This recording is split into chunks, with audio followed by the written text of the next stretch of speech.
नमस्कार जय जगन्नाथ आम चैनल को आपण मानकु बहुत बहुत स्वागत। सांग माने दीपावली दिन चुपचाप एही वृक्ष को छुईकी प्रणाम करी चली आसंतु।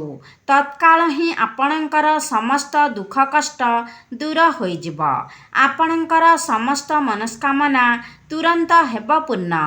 आजिर भिडियो रे मु वास्तुशास्त्र एवं ज्योतिष शास्त्र अनुसार तीनोटी वृक्ष विषय कहिबी जहाकू दीपावली दिन संध्यारे छुईदेले आपणक घरु दरिद्रता दूर होइजिब।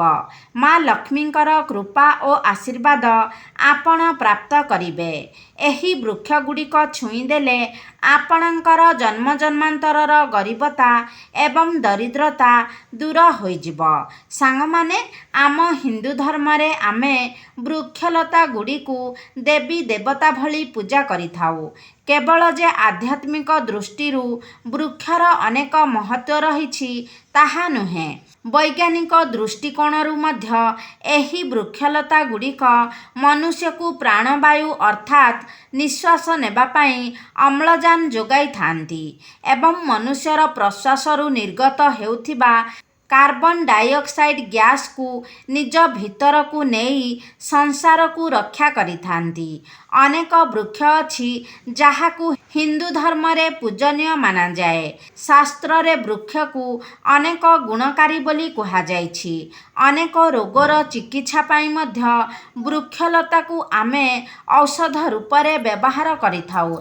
भगवान श्रीकृष्ण मध्य वृक्ष को अनेक महत्व देउथिले। अश्वस्थ गछ को वृक्ष मानकर राजा कहा जाए कारण अश्वस्थ वृक्षर आयु अन्य वृक्ष तुलन बहुत अधिक होइथाए। गीतारे भगवान श्रीकृष्ण कहिछंती जे वृक्ष मानक मध्यरे मु अश्वस्थ वृक्ष। सांग माने किछि वृक्ष अछि जहाकू जदि आपण दीपावली दिन छुईकी चली आसीबे तेबे आपणकर रोग शोक दुख एवं आर्थिक समस्या सबू दूर होइजिब। सांग माने एमिति अनेक वृक्ष अछि जहाकू शास्त्र रे कल्याणकारी एवं मंगलकारी कहा जाइछि। एही वृक्ष गुड़िक मनुष्यर समस्त दुख कष्ट को दूर करिथांती। सांग माने आजिर भिडियो रे मु सेही तीनोटी वृक्ष विषय कहिबी एवं गोटिए लवंग एवं कर्पूरर उपाय मध्य कहिबी।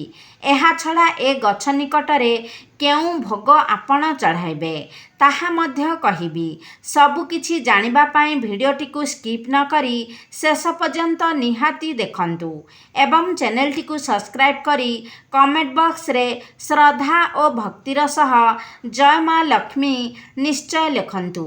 सांग माने परिश्रम करिकी ही आपण धन रोजगार करि पारिबे ताहा तो ठीक कथा, किंतु बेले बेले कौन हुए ना परिश्रम कला परे मध्य आमको तार फल मिली न थाए। आमे जीवन रे निराशार अनुभव करिथाउ। सही परिस्थिति रे आपण परिश्रम करिवे एवं एही उपाय गुड़िक मध्य पालन करिवे जहा द्वारा कौन हेबो कि आपणक उपरे जदि किछि दोष किछि अभिशाप लागिथिबो ताहा दूर होइजिब। एही उपाय गुड़िक पालन कले आपण जेउ भी कार्य आरंभ करिवे सेथिरे आपणकु सफलता मिलिब। आपणक जीवन रे धन आगमनर मार्ग फिटिजिब। जेउ कार्य आपणकर अधारे अटकी रहिछि ताहा सुरुखुरुरे समाप्त हेब। आपणक कुंडली रे लागिथिबा ग्रह दोष अभिशाप को ए वृक्ष निज भीतर को नहीं नब। सांग माने एही वृक्ष को छुईकी आसिबा परे आपण निज जीवन रे एक सकारात्मक एवं चमत्कारी परिवर्तन अनुभव करिवे। सर्वप्रथम वृक्ष हेउछि पारिजात वृक्ष जहाकू आमे गंगशिउली वृक्ष नाम रे मध्य जानी थाउ। पारिजात वृक्ष समुद्र मंथन समय रे प्रकट होइथिला एवं एही वृक्ष को देवराज इंद्रंक नंदनवन रे रोपण करा जाइथिला। परवर्ती समय रे श्रीकृष्ण मानव कल्याण पाई ए पारिजात वृक्षटी को धरापृष्ठ को आनिथिले। କୁହାଯାଏ କି ମନୁଷ୍ୟ ଶରୀରର ଏବଂ ମନର ସମସ୍ତ ଥକାପଣ ଏ ବୃକ୍ଷକୁ ଛୁଇଁବା ମାତ୍ରେ ହିଁ ଦୂର ହୋଇଯାଇଥାଏ। ଆପଣ କ'ଣ କରିବେ ନା ଦୀପାବଳି ଦିନ ଏ ବୃକ୍ଷ ନିକଟରେ ଯାଇ ସନ୍ଧ୍ୟା ସମୟରେ ଏକ ଘିଅର ଦୀପ ଜଳାଇବେ। ଏହାପରେ ସେ ଗଛ ମୂଳରେ ଗୋଟେ ଲବଙ୍ଗ ଏବଂ ଗୋଟେ କର୍ପୂର ରଖି ନିଜ ମନସ୍କାମନାକୁ ଜଣାଇବେ। ଦୀପାବଳି ଦିନ ଏ ବୃକ୍ଷରେ ସ୍ୱୟଂ ଲକ୍ଷ୍ମୀ ନାରାୟଣ ନିବାସ କରିଥାନ୍ତି। ଏହି ବୃକ୍ଷକୁ ଛୁଇଁକି ପ୍ରଣାମ କରିବା ପରେ ଆପଣଙ୍କ କୁଣ୍ଡଳୀରେ ଲାଗିଥିବା ସମସ୍ତ ଦୋଷକୁ ଏ ବୃକ୍ଷ ନିଜ ଭିତରକୁ ନେଇ ନେବ। ଆପଣଙ୍କର ଦୁର୍ଭାଗ୍ୟ ସୌଭାଗ୍ୟରେ ବଦଳିଯିବ। ନିଜ ମନସ୍କାମନାକୁ କହିସାରି ସେ କର୍ପୂରକୁ ଜଳାଇ ଦେଇ ତା ଉପରେ ସେ ଲବଙ୍ଗକୁ ପକାଇ ଦେବେ। କେବଳ ଏତିକି ଉପାୟ ଦୀପାବଳି ସନ୍ଧ୍ୟା ସମୟରେ କରିନେଲେ ଆପଣଙ୍କ ବନ୍ଦ ଭାଗ୍ୟର ତାଲା ଖୋଲିଯିବ। ଦ୍ୱିତୀୟ ବୃକ୍ଷଟି ହେଉଛି ଡିମିରି ଗଛ। ସାଙ୍ଗମାନେ, ଯଦି ଆପଣଙ୍କ ଘର ପାଖାପାଖି ପାରିଜାତ ବୃକ୍ଷ ନାହିଁ ତେବେ ଆପଣ ଡିମିରି ବୃକ୍ଷକୁ ମଧ୍ୟ ଛୁଇଁକି ପ୍ରଣାମ କରିପାରିବେ। ଡିମିରି ବୃକ୍ଷକୁ ସ୍ୱୟଂ ନୃସିଂହ ଭଗବାନ ଆଶୀର୍ବାଦ କରିଛନ୍ତି। ଦୀପାବଳି ଦିନ ସନ୍ଧ୍ୟାରେ ଆପଣ ଡିମିରି ବୃକ୍ଷ ମୂଳରେ ଯାଇ ଏକ ଘିଅର ଦୀପ କିମ୍ବା ରାଶି ତେଲର ଦୀପ ନିଶ୍ଚିତ ଜଳାନ୍ତୁ। ଏହାପରେ ଗୋଟେ କର୍ପୂର ସେ ଗଛ ମୂଳରେ ଜଳାଇ ସେ ଜଳୁଥିବା କର୍ପୂରରେ ଗୋଟେ ଲବଙ୍ଗ ପକାଇ ଦିଅନ୍ତୁ। ଏହାପରେ ଡିମିରି ଗଛକୁ ଛୁଇଁକି ନିଜର ମନସ୍କାମନାକୁ ଜଣାନ୍ତୁ। ସାଙ୍ଗମାନେ, ଯଦି ସମ୍ଭବ ହେବ ତେବେ ଦୀପାବଳି ଦିନ ଆପଣ ସକାଳ ସମୟରେ 5ଟି ଡିମିରି ଫଳ ଆଣି ଏକ ଲାଲ କପଡ଼ାରେ ସେ ଫଳକୁ ବାନ୍ଧି ସେ ପୁଟୁଳିକୁ ନେଇ ପୂଜା ଘରେ ରଖିବେ। ତ ଏହାଦ୍ୱାରା ଆପଣଙ୍କ ଦରିଦ୍ରତା, ରୋଗ ଶୋକ ଆଦିକୁ ଏ ପୁଟୁଳିଟି ହରଣ କରିନେବ। ଧ୍ୟାନ ରଖିବେ ଯେ ଡିମିରି ଫଳକୁ ସନ୍ଧ୍ୟା ସମୟରେ ତୋଳିବେ ନାହିଁ, ସକାଳ ସମୟରେ ହିଁ ତୋଳିବେ ଏବଂ କୁହାଯାଉଥିବା ଉପାୟକୁ ଆପଣ ସନ୍ଧ୍ୟା ସମୟରେ ପାଳନ କରିବେ। ଏ ବୃକ୍ଷ ଆପଣଙ୍କ ସମସ୍ତ ଗ୍ରହଦୋଷ, ଅଭିଶାପ ଏବଂ ନକାରାତ୍ମକ ଶକ୍ତିକୁ ନିଜ ଭିତରକୁ ନେଇନେବ। ଏହି ଉପାୟକୁ କଲାପରେ ଭାଗ୍ୟ ଆପଣଙ୍କ ହିତରେ ଯିବ ଏବଂ ଯେଉଁ କାର୍ଯ୍ୟ ଆପଣ ଆରମ୍ଭ କରିବେ ସେଥିରେ ସଫଳ ହେବେ। ଦୁର୍ଭାଗ୍ୟ ଆପଣଙ୍କର ଦୂର ହୋଇଯିବ। ସାଙ୍ଗମାନେ, ତୃତୀୟ ବୃକ୍ଷଟି ହେଉଛି ବେଲ ବୃକ୍ଷ। ସାଙ୍ଗମାନେ, ବେଲ ବୃକ୍ଷକୁ ସାକ୍ଷାତ ମା ପାର୍ବତୀଙ୍କର ସ୍ୱରୂପ ବୋଲି କୁହାଯାଏ। ସ୍କନ୍ଦ ପୁରାଣରେ ବର୍ଣ୍ଣିତ ଅଛି କି ଏ ବୃକ୍ଷଟି ମା ପାର୍ବତୀଙ୍କର ଝାଳରୁ ଉତ୍ପନ୍ନ ହୋଇଛି। ବେଲ ବୃକ୍ଷର ପତ୍ରରେ ମହାଦେବ, ଡାଳରେ ମା ପାର୍ବତୀ ଏବଂ ମୂଳରେ ବ୍ରହ୍ମା ଭଗବାନଙ୍କର ବାସ ହୋଇଥାଏ। ସାଙ୍ଗମାନେ, ଦୀପାବଳି ଦିନ ସନ୍ଧ୍ୟା ସମୟରେ ବେଲଗଛ ମୂଳରେ ଗୋଟେ ଘିଅର ଦୀପ ନିଶ୍ଚୟ ଜଳାଇବେ।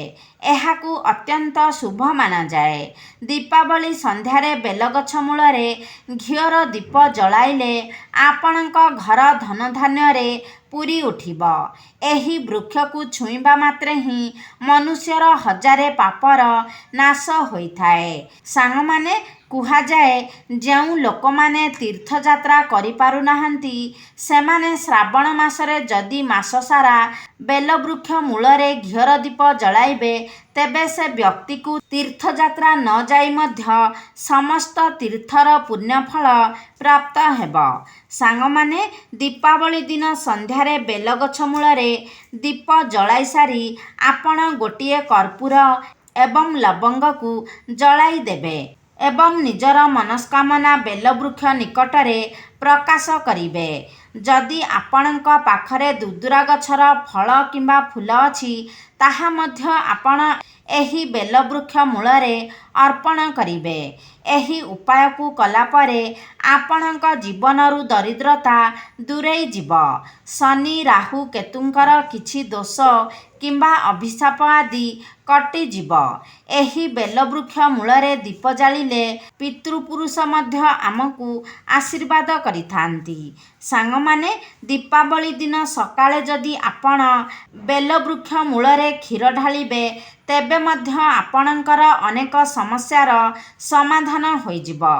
ଏହି 3ଟି ବୃକ୍ଷ ଯଦି ଆପଣଙ୍କ ଘର ପାଖରେ ନାହିଁ ତେବେ ଆପଣ ନିମ୍ବ ଗଛ ମୂଳରେ ମଧ୍ୟ ଏ ଉପାୟ କରିପାରିବେ।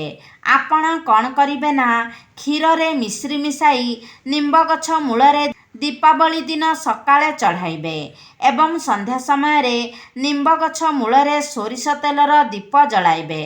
କେବଳ ଏତିକି ଉପାୟ କଲେ ଦରିଦ୍ରତା ଆପଣଙ୍କ ଘରୁ ଦୂରେଇ ଯିବ। ଆପଣଙ୍କ ଘରେ ସକାରାତ୍ମକ ଉର୍ଜାର ସଞ୍ଚାର ହେବ। ତେବେ ସାଙ୍ଗମାନେ, ଆଶା କରୁଛି ଆଜିର ଭିଡ଼ିଓଟି ଆପଣମାନଙ୍କୁ ନିଶ୍ଚିତ ଭାବରେ ଭଲ ଲାଗିଥିବ। ଯଦି ଭଲ ଲାଗିଛି ତାହେଲେ ଲାଇକ୍ କରନ୍ତୁ, ସେୟାର କରନ୍ତୁ। ଆମ ଚ୍ୟାନେଲକୁ ଯଦି ସବସ୍କ୍ରାଇବ୍ କରିନାହାନ୍ତି ତାହେଲେ ସବସ୍କ୍ରାଇବ୍ କରିଦିଅନ୍ତୁ ଏବଂ କମେଣ୍ଟ ବକ୍ସରେ ଜୟ ମା ଲକ୍ଷ୍ମୀ ନିଶ୍ଚୟ ଲେଖନ୍ତୁ।